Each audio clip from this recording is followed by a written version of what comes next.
Alors, effectivement, je vais légèrement déborder du cadre de cette journée d'études, mais pas tant que ça. Donc, en parlant des Dala'il al-Khairat, ou le Guide des bonnes œuvres, qui est un recueil de litanies en l'honneur du prophète Mohammed, composé vers la moitié du XVe siècle par le shérif marocain Sidi Ben Sulayman al-Jazouli, qui est mort en 1465. Alors, peu de temps après l'apparition du livre de prière, il devient l'un des ouvrages religieux les plus copiés au Maroc, après le Coran, et jusqu'à la fin du XIXe siècle. Par la suite, son succès dépasse les frontières du royaume chérifien et s'étend à l'ensemble du Maghreb et l'Afrique subsaharienne. Ensuite, l'œuvre devient également un classique de la littérature dévotionnelle dans les contrées orientales et en particulier en Turquie. Alors oui, ce qu'il faut savoir aussi, c'est que les Dala'il possèdent notamment la particularité de figurer parmi les rares ouvrages religieux illustrés en Occident musulman. Le livre de prière a fait l'objet d'études sporadiques qui se concentrent généralement sur le programme iconographique, sur les images des manuscrits, sinon sur le contexte de rédaction du texte. Et donc, dans un article de Jan Just Whitcomb, qui traite du programme iconographique des Dala'il al-Khairat, il compare brièvement le bréviaire au Coran, et ce en raison de l'ampleur de sa diffusion manuscrite. Il parle ensuite, je cite, de rival du Coran, justifiant cette expression par la sacralité du livre qu'il juge comparable à celle du Coran. Alors on retrouve ces analogies dans plusieurs autres ouvrages dans lesquels les spécificités de copie et du décor du livre de prière sont brièvement mises en parallèle avec celles des manuscrits coraniques. Donc, dans cet exposé, je souhaiterais justement exploiter ces rapprochements et examiner certains aspects des rapports entretenus entre les Dala'il et avec le texte et les manuscrits du Coran. Donc, je voudrais juste vous avertir que ce sont ici des recherches préliminaires et donc ça demande encore à être approfondi. Alors, avant d'aborder le texte et les manuscrits des Dala'il al-Khairat, je voudrais d'abord introduire le contexte d'apparition du livre de prière et présenter très rapidement son auteur al-Jazouli et les enseignements développés par sa voix, par la Tariq al-Jazouliya. Alors, la période de l'apparition des Dala'il al-Khairat est marquée par une profonde agitation politique et religieuse au Maroc, et dès le début du XVe siècle, les Mérinides sont confrontés à plusieurs difficultés. L'intensification des attaques portugaises sur le littoral marocain, le recul de l'islam en Al-Andalus et également les luttes intestines de succession au pouvoir au sein même du Marzen. Finalement, un climat d'anarchie s'installe dans le royaume, qui s'explique par des régions qui proclament leur indépendance, des rébellions contre l'autorité. Donc ce climat d'anarchie précipite finalement le déclin de la dynastie, ce qui va ensuite permettre l'avènement des vizirs ouattacides. Donc les ouattacides étaient des hauts fonctionnaires qui étaient au service des Mérinides, et ils vont prendre le pouvoir en 1472 en s'établissant à Fès. Finalement, leur politique se révèle infructueuse et ne parvient pas à contrer les offensives portugaises, ni à rétablir l'ordre ou encore à regagner la confiance du peuple. Et cette faiblesse du pouvoir central va profiter à une forme d'autorité qui était apparue à mi-voie pendant la période précédente et qui est représentée par les chefs religieux, les chefs de confrérie et les zawiyas qui vont devenir des centres de résistance politique. Alors ces chefs religieux vont constituer assez rapidement le seul rempart face à la poussée chrétienne en appelant à la guerre sainte. Et c'est ainsi que le mouvement éponyme jazoulite, donc fondé par al-Jazouli, va désigner un clan chérifien de la vallée du Dra, les Saadiens, pour organiser la résistance contre les envahisseurs chrétiens. Le succès des Saadiens va leur permettre de chasser aisément les ouattacides de Fès en 1548 et de constituer une nouvelle dynastie régnante descendante du prophète.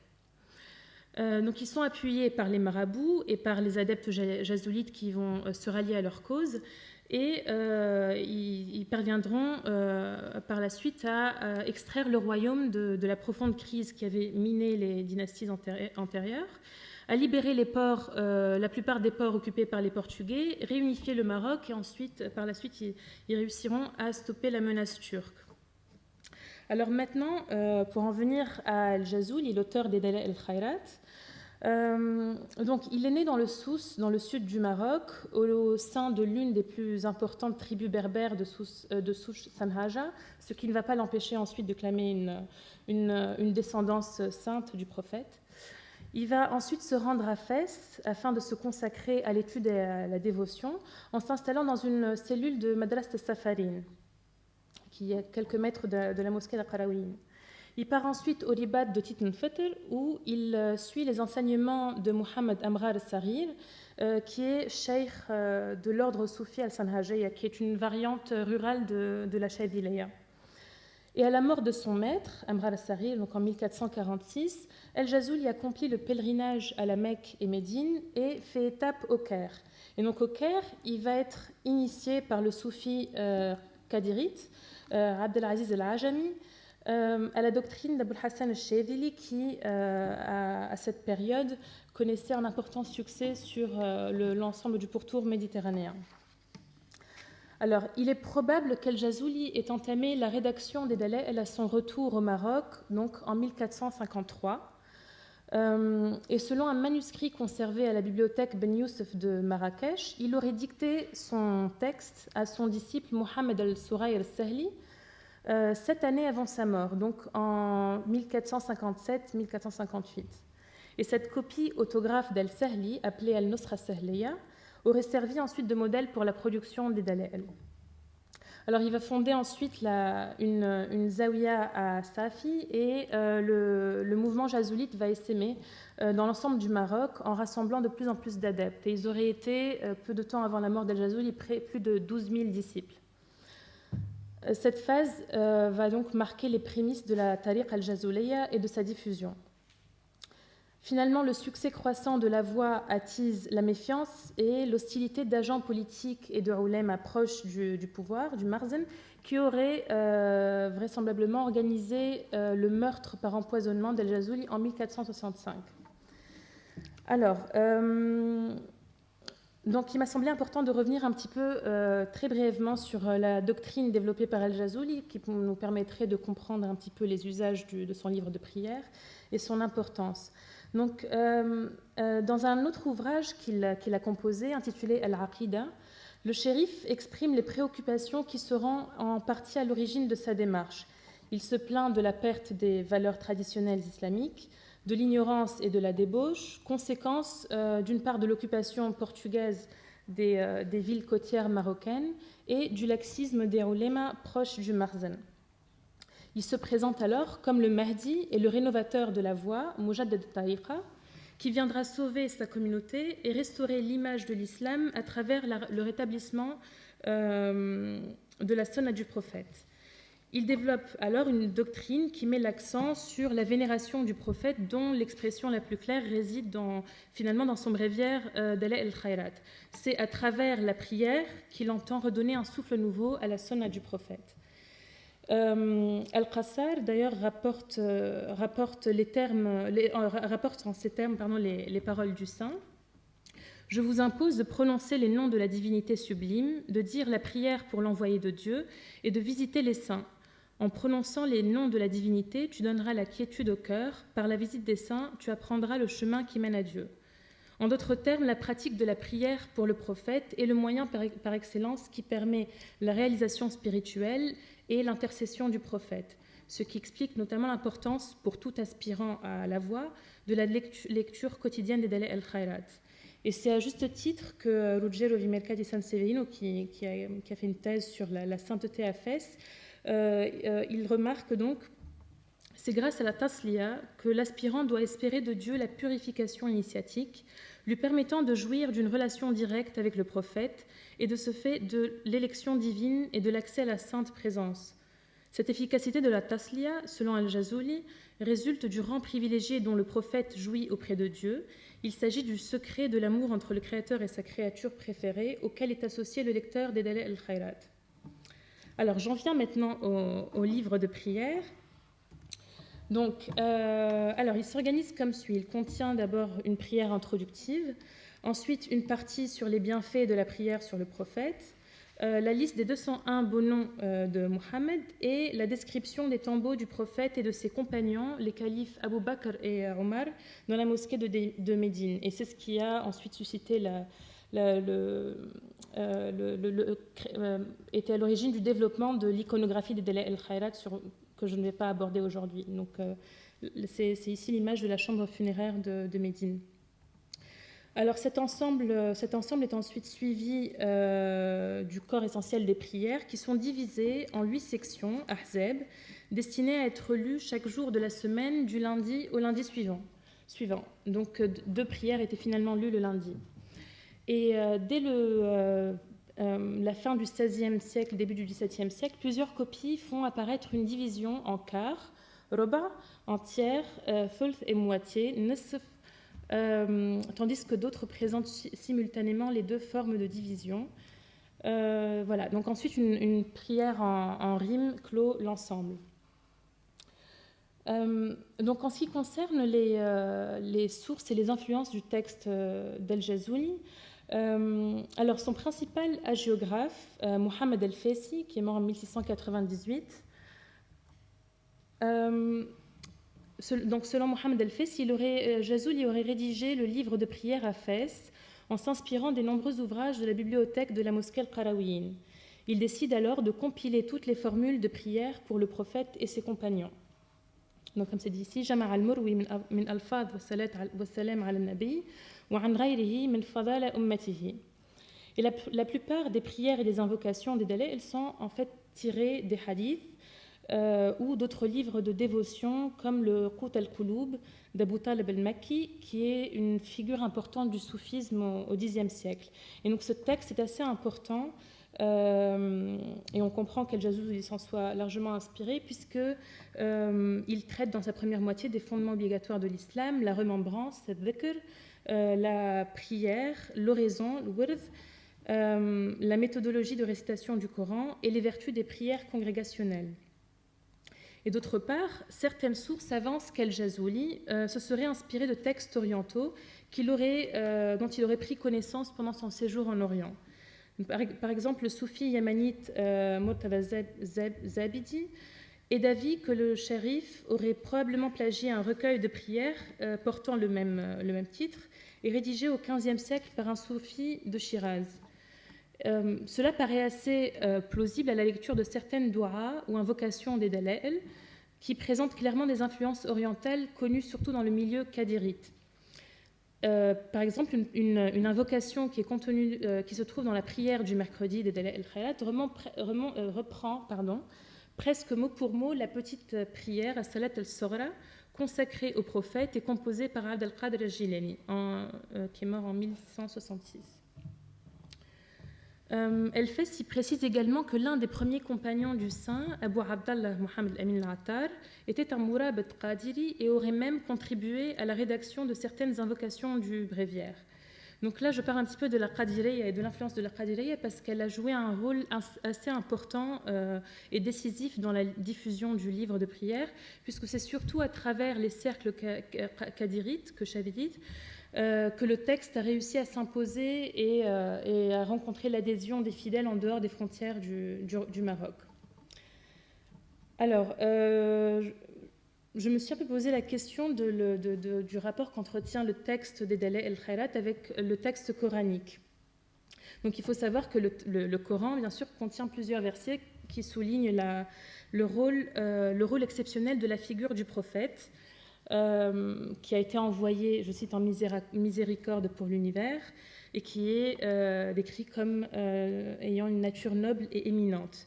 Mais le Coran rappelle également la nature strictement humaine du prophète, comme il est dit dans la sourate 6, le 50e verset. « Je ne vous dis pas que je détiens les trésors d'Allah, ni que je ne connais l'inconnaissable, et je ne vous dis pas que je suis un ange, je ne fais que suivre ce qui m'est révélé. » Donc ces versets coraniques ont certainement servi de fondement pour le développement de la dévotion pour le prophète. Et d'ailleurs, ils ont été fréquemment employés dans des livres de piété, à l'instar du Kitab Uddat al-Hisn al-Hassin de l'imam Ibn al-Jazari, mort en 1429. Mais souvent, les versets sont volontairement extraits du thème strict de la sourate d'origine, et leur sens et leur réinterprétation sont réarrangés afin de servir finalement le texte d'accueil, donc les prières.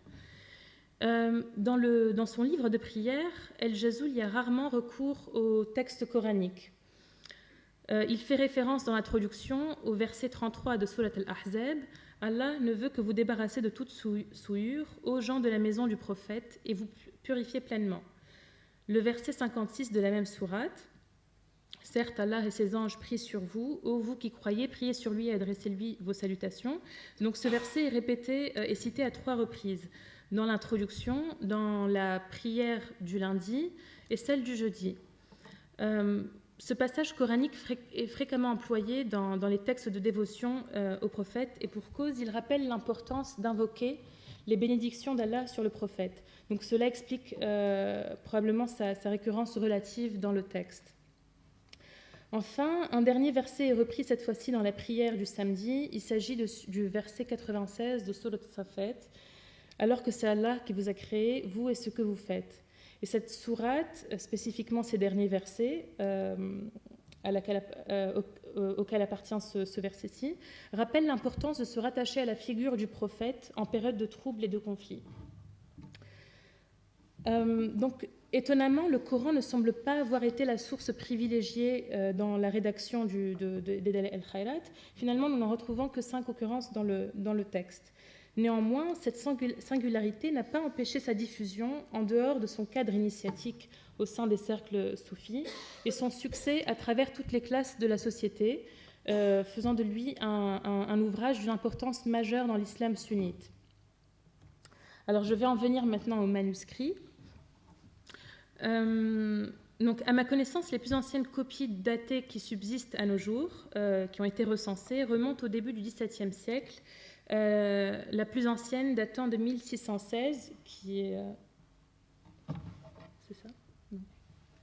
Oui, qui est celle-ci, et qui se trouve à la New York Public Library. Par la suite, le nombre de copies croît de façon assez importante, ce qui témoigne de l'intensification de la production du livre de prière. Alors, en confrontant ici le plus ancien manuscrit, à gauche, à des exemplaires plus tardifs, nous constatons déjà que des codes de copie et de copie et de décor des délais auraient été mis en place assez tôt et en aboutissant graduellement à une standardisation des manuscrits. Alors, qu'en est-il des principaux traits de cette standardisation ? Il concerne notamment les graphies et les décors des manuscrits. Il faut savoir que les manuscrits des Dala'il al-Khayrat sont le plus souvent copiés avec le plus grand soin, ce qui les nuance des textes religieux non coraniques où cet aspect semble peut-être plus aléatoire.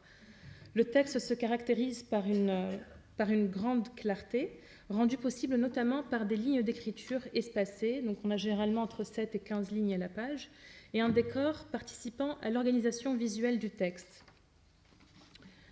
Au sein de ces décors, les copistes ont recours à des graphies élaborées, puisque les titres des sections sont copiés soit au moyen d'une variante maghrébine du thuluth oriental,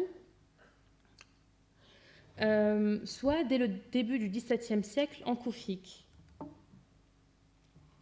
Alors, cette graphie qui était utilisée au Maghreb dès le IXe siècle va être progressivement délaissée au sein même du texte principal au profit du maghrébi, tout en restant assez fréquemment utilisée dans les bandeaux de titres. Elle réapparaît cependant au XVIe siècle, mais utilisée au sein de manuscrits coraniques sous une forme qualifiée de maniérée, comme... comme dans ce Coran, copié en 1568 pour le sultan chérifien Abdallah ibn Muhammad. Et dans les vignettes marginales, mais je pense qu'elles n'apparaissent pas ici. Elle est par la suite fréquemment employée, mais toujours réservée aux exemplaires raffinés du Coran, mais également à quelques copies des Dala'il al-Khayrat. Et là, dans le cas des Dala'il, elle est insérée de la même manière dans les bandeaux de division, au cœur des vignettes marginales signalant les Ahzab, ou au sein des illustrations, parfois sous forme de légendes qui identifient certains éléments de l'iconographie. Alors, quelle que soit la qualité du décor, la qualité du manuscrit, la présence d'un décor enluminé reste une constante. Le livre s'ouvre généralement sur un large panneau enluminé, formé de bandes à pseudo-tresses géométriques dorées, avec des variations, et qui contiennent au centre le titre. Les indications des différentes divisions sont le plus souvent hiérarchisées. Les divisions en quarts, tiers et moitiés sont signalées par des bandeaux enluminés de taille variable, allant du plus petit pour les divisions en quarts au plus large pour les bandeaux qui signalent la moitié du manuscrit, tandis que les ahzab sont indiqués dans la marge par des vignettes circulaires. J'ai perdu une image. Bon, excusez-moi. De la même manière, le recours aux marques de séparation est incontournable. Ces signes sont présents au fil des pages des manuscrits et sont mis à l'honneur dans la section des 201 beaux noms du prophète. Les motifs varient du simple point épais coloré à des formes pyramidales obtenues par trois points épais ou par une marque en lacis. Donc, ces décors caractérisent certes davantage les copies les plus raffinées, destinées à des commanditaires appartenant à un rang social élevé. Cependant, les exemplaires de facture moyenne, réalisés vraisemblablement par des copistes non professionnels, reproduisent également ces codes, avec la présence des renouens, des médaillons marginaux et des marques de séparation, et de façon systématique, malgré une qualité d'exécution parfois très modeste.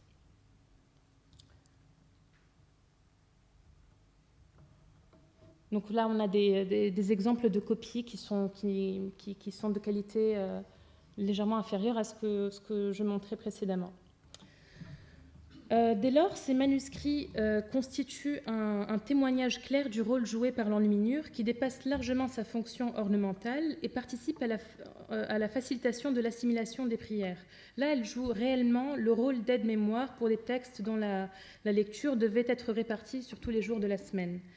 Donc, finalement, les manuscrits des Dala'il al-Khayrat semblent avoir bénéficié d'une attention particulière des copistes et des enlumineurs qui est très similaire à celle du Coran. Les copies faisant exception sont généralement des manuscrits qui sortent du circuit traditionnel de la production manuscrite qui ferait intervenir donc un copiste et un commanditaire et qui ne seraient pas réalisés par des copistes professionnels. Mais, comme je l'ai souligné plus tôt, même dans ce cas, le copiste improvisé reproduit au mieux les caractéristiques visuelles des dala'il, rendant l'ouvrage immédiatement identifiable visuellement. Maintenant, j'en viens à un autre point des traits de la standardisation des manuscrits.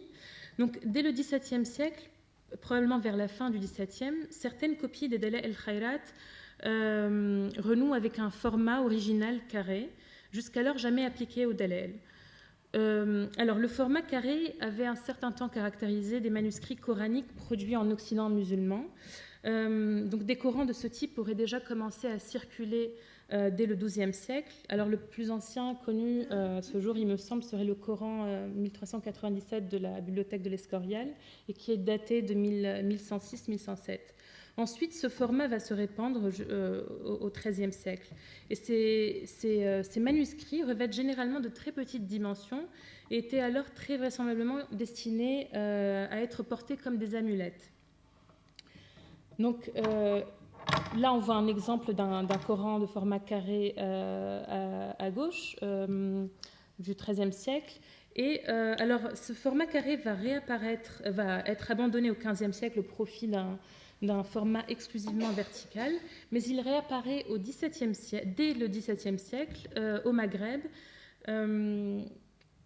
Et donc là, on le voit dans un manuscrit du un Coran du XIXe siècle, mais cette fois-ci, il ne se limite plus aux manuscrits coraniques, puisqu'il s'applique également à quelques rares exemplaires des Dala'il al-Khayrat, avant de se généraliser les siècles suivants. Donc là, on a deux exemplaires des Dala'il du XVIIe siècle.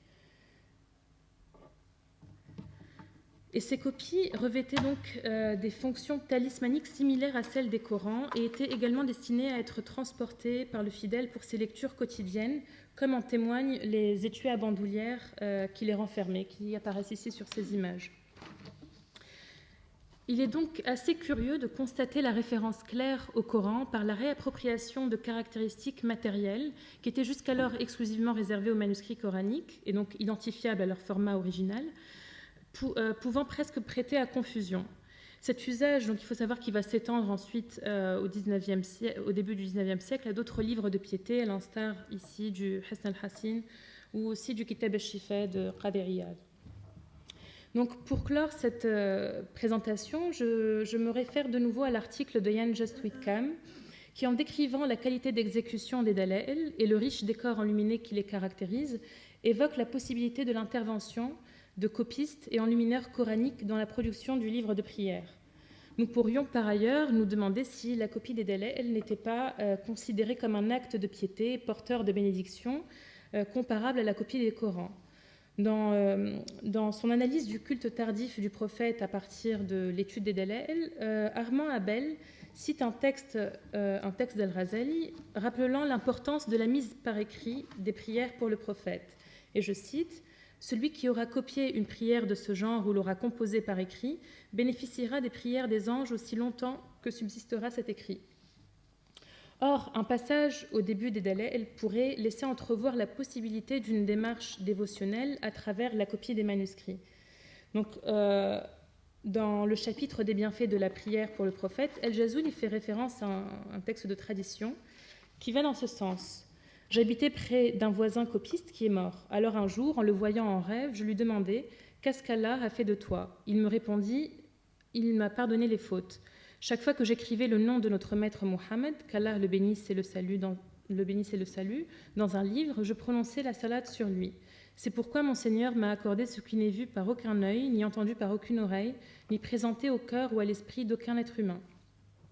Donc, comme je l'ai indiqué au début de la communication, il peut paraître assez surprenant qu'aucune copie formellement datée du XVIe siècle n'ait été jusqu'ici recensée, tandis que les exemplaires produits sous le règne saadien restent paradoxalement rares compte tenu du rôle joué par la Jazouliya dans l'avènement de la dynastie saadienne.